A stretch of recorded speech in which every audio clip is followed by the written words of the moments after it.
Assalamualaikum warahmatullahi wabarakatuh. Selamat datang dan jumpa kembali di channel Tian Cuyas Official.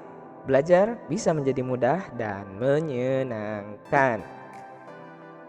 Oke, pada kesempatan kali ini saya akan membahas tentang rangkuman materi pembelajaran lagi tentang materi pembelajaran PPKN, yaitu untuk kelas 11. Kita akan membahas tentang bab 2, yaitu pembahasan tentang demokrasi, di mana untuk substansi judul yang akan saya bahas adalah sistem dan dinamika demokrasi di Indonesia. Tapi sebelum saya lanjut, ada baiknya kalian tekan tombol subscribe, like, comment, dan share agar channel ini bisa berkembang menjadi lebih baik, dan lebih baik lagi. Sebelum kita lanjutkan ke tahap materi rangkuman, saya akan menjelaskan tentang tujuan pembelajaran kali ini.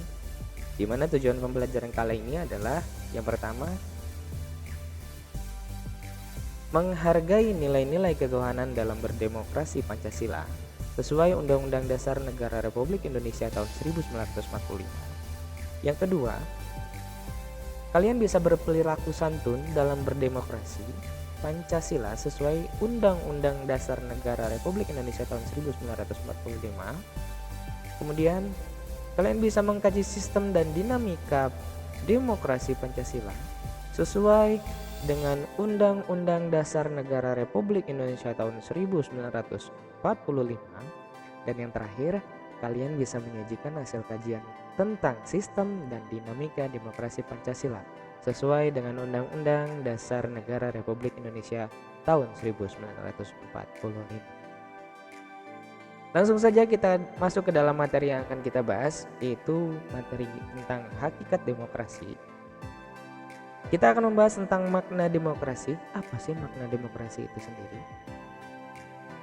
Demokrasi berarti kekuasaan di tangan rakyat, atau yang lebih kita kenal sebagai pemerintahan dari rakyat, oleh rakyat, dan untuk rakyat.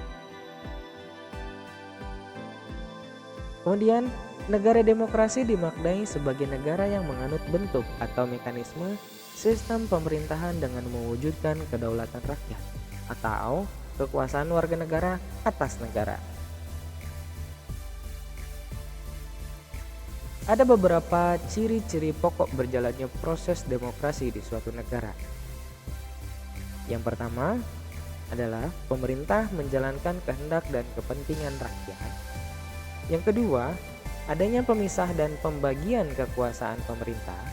Dan yang ketiga, adanya mekanisme tanggung jawab dari pemerintah. Ada beberapa kriteria untuk menentukan situasi demokratis. Yang pertama, ada kekuasaan. Yang kedua, ada keadilan. Ketiga, ada kesejahteraan. Yang keempat, ada peradaban. Kelima, ada afeksi. Dan yang terakhir, ada keamanan.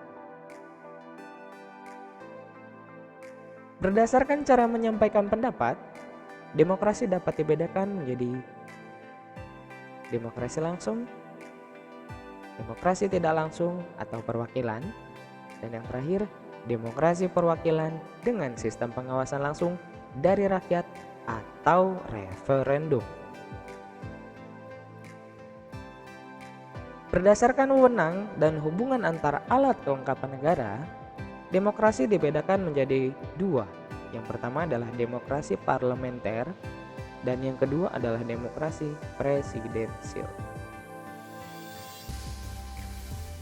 Ciri utama dari sistem demokrasi adalah tegaknya hukum di masyarakat atau law enforcement dan diakuinya hak asasi manusia oleh setiap anggota masyarakat di suatu negara. Menurut Melvin E. Urowski, terdapat 11 prinsip-prinsip dasar yang harus ada di suatu negara demokrasi. Yaitu yang pertama adalah konstitualisme, yang kedua adalah pemilihan yang demokratis, yang ketiga negara dan pemerintah daerah, yang keempat adalah pembuatan hukum, Yang kelima, peradilan yang independen. Yang keenam, ada kekuasaan presiden. Yang ketujuh, media yang bebas. Yang kedelapan, peran kelompok kepentingan. Yang kesembilan adalah hak publik untuk tahu. Yang kesepuluh, melindungi hak-hak minoritas. Dan yang ke-11 adalah kontrol sipil terhadap militer. Kemudian ada tingkat persamaan di dalam masyarakat tentang demokrasi.